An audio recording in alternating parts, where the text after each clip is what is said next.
నెలకి 50,000 నుండి 60,000 ఆదాయం రన్ టైలర్ యాప్లో ఆర్డర్ కంప్లీట్ చేసి పేమెంట్ పొందండి.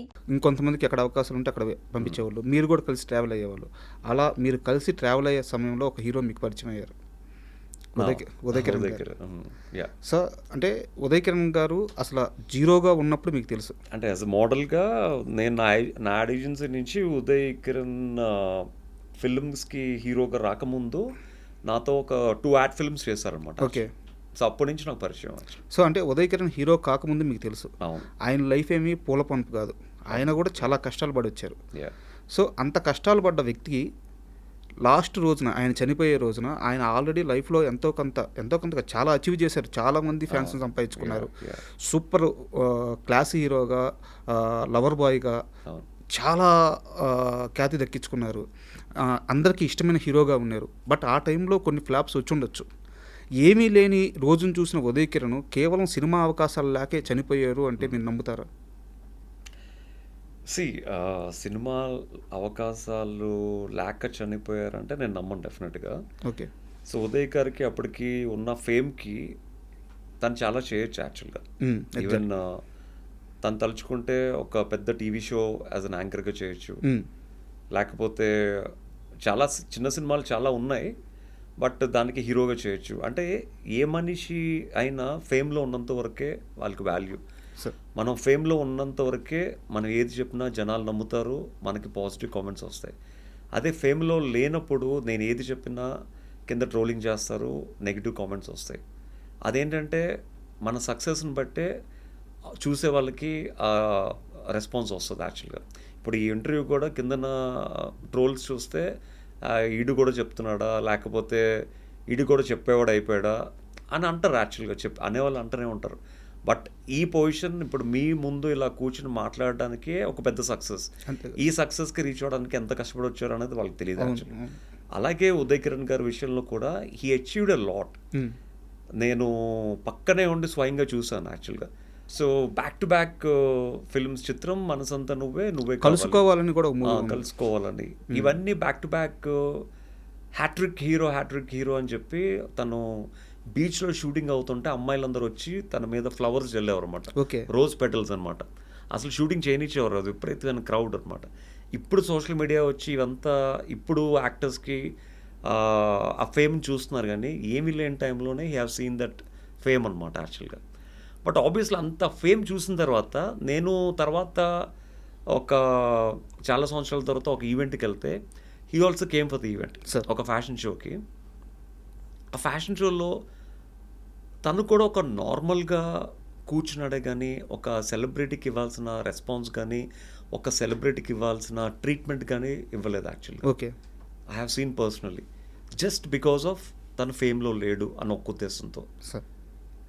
సో ఒక మనిషికి ఒక నడుస్తున్నప్పుడు రోజ్ పెటల్స్ జల్లి ప్రతి అడుగులోని పూలతో నడిపించే ఒక ఫ్యాన్స్ ఉన్న టైంలో సినిమాలు 2-3 సినిమాలు ఫ్లాప్ అయ్యేసరికి అసలు ఒక ఈవెంట్కి వచ్చినప్పుడు కూడా పట్టించుకోకపోతే ఆబ్వియస్లీ ప్రతి మనిషికి ఒక బాధ ఉంటుంది యాక్చువల్గా. కష్టం సార్ తీసుకోవడం. పక్కనే నిన్న కాక మొన్న వచ్చిన హీరోస్కి సెల్ఫీలు తీసుకుని అంత ఎస్టాబ్లిష్ అయిన ఉదయ్ గారితో సెల్ఫీలు తీసుకోపోతే ఆబ్వియస్లీ తను పక్కనే తీసుకుంటున్నప్పుడు తనకు బాధ కలుగుతుంది యాక్చువల్గా. సో ఆ బాధని చూశాను, ఆ హ్యాపీనెస్ని చూశాను యాక్చువల్గా. నేను ఎప్పుడైతే తను చనిపోయారన్న వార్త విన్నానో నాకు చాలా ఐ వాజ్ లైక్ షాక్డ్ అనమాట. వెంటనే నేను నిమ్స్ హాస్పిటల్కి వెళ్తే ఎవరిని అలౌ చేయట్లేదు. అసలు ఉదయ్ కిరణ్ని చూడడానికి ఎలాంటి స్టార్స్ రాలేదు. ఆ ఫ్యామిలీలో కూడా వాళ్ళ సిస్టర్ వాళ్ళ హస్బెండ్ ఒక అతను ఉన్నాడనమాట, ఇంకెవరు లేరు అక్కడ. మేబీ ఆ కుటుంబంతో వాళ్ళ పేరెంట్స్తో వాళ్ళ ఫాదర్తో తనకేవో గొడవలు ఏవో అవుతున్నాయి అనుకుంటా, ఎవరు రాలేదు. అప్పుడు నేనే మార్చురీకి వెళ్ళి ఓపెన్ చేస్తే అప్పుడు ఉదయ్ కిరణ్ గారి బాడీని ఫస్ట్ చూసింది నేనే. అప్పటికే తన కళ్ళని దానం చేసి ప్లాస్టిక్ కళ్ళు పెట్టారు యాక్చువల్గా. సో తర్వాత నేను మళ్ళీ నిమ్స్ వాళ్ళతో డాక్టర్స్తో మాట్లాడి ఆ బాడీని ఇంటికి తీసుకువెళ్ళి తర్వాత అక్కడ నెక్స్ట్ డే మార్నింగ్ చాంబర్ దగ్గర తీసుకువెళ్ళి మొత్తం అప్పుడు ఆర్టిస్టులు అందరూ అప్పుడు వచ్చారు యాక్చువల్గా. సో అదంతా అప్పుడు మొత్తం త్రూఅవుట్ ఉదయ్ గారితో మొత్తం తన బాడీ కాలి ఆ యాష్ అయినంత వరకు ఆ లాస్ట్ వరకు నేను తనతోనే ఉన్నాను యాక్చువల్గా. ఆ బాడీ మొత్తం కాలినంత వరకు తనతోనే ఉన్నాను. చాలామంది కొంతమంది మధ్యలోనే వెళ్ళిపోయారు, కొంతమంది బాడీ ఇలా అంటించిన వెంటనే వెళ్ళిపోయారు actually. But I'm the one.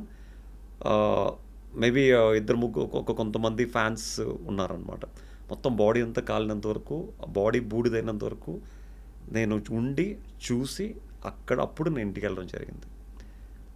అంటే ఇంకా ఒక ఫ్రెండ్కి అంతకన్నా మనం ఎక్కువ ఏమి ఇవ్వగలం యాక్చువల్గా. అంటే మీరు చెప్తుంటే అంటే ఇండస్ట్రీలో ఒక ఫేమ్ వచ్చిన తర్వాత అంతే, ఏదన్నా ఫేమ్లో ఉంటేనే మీకు గుర్తింపు, మీకు మర్యాద, మీకు మీ గురించి మంచిగా మాట్లాడతారు. అంటే ఒక బిగ్ బాస్ నుంచి బయటకు వచ్చినప్పుడు నా గురించి, నా ఇంటర్వ్యూస్ గురించి ట్రెండింగ్లో ఉన్నాం కాబట్టి ఒక ఇంటర్వ్యూ చేస్తే ఆ ఇంటర్వ్యూ ద్వారా కొన్ని వ్యూస్ వస్తాయి, ఛానల్ రేటింగ్ పెరుగుతుంది, ట్రెండింగ్లోకి వెళ్తుంది, డబ్బులు వస్తాయి ఉద్దేశంతో ఇంటర్వ్యూ చేసేవారు. అదే పాజిటివ్గా చేసిన ఇంటర్వ్యూని వీడి పాజిటివ్నెస్ అంతా జనాలు లాగేసుకున్నారు, ఇప్పుడు వీడు నెగిటివ్ చేస్తే మళ్ళీ కొన్ని రోజులు ట్రెండింగ్లో తీసుకెళ్ళొచ్చు అని చెప్పి మళ్ళీ నెగిటివ్ చేశారు. అవును, మళ్ళీ నెగిటివ్ చేసినప్పుడు మళ్ళీ వాళ్ళకి ట్రెండింగ్లోకి వెళ్ళాయి. అప్పుడు చాలామంది ఆర్టిస్టులు 30 years పృథ్వీ గారు కూడా నా గురించి నెగిటివ్గా మాట్లాడారు. బికాస్ ట్రెండింగ్లో ఉన్న ఒక పర్సన్ని పోక్ చేస్తే heal become more trending actually. So చాలామంది నా పేరు యూజ్ చేసుకుని they came in to trending అనమాట. సో అలాగా నన్ను రైట్ లెఫ్ట్ ఆడుకున్నారు యాక్చువల్గా. బట్ ఇట్స్ ఓకే, బికాజ్ నా వల్ల వాళ్ళకి ఏదో ఒక విధంగా ఉపయోగం, మీరు అప్పటికే రాటు తెలిపోయారు. ఏదో ఒక విధంగా వాళ్ళకి ఉపయోగం పడుతుంది అని తెలిసిన తర్వాత ఇంకేమంటాం. సో ఫ్యామిలీస్ని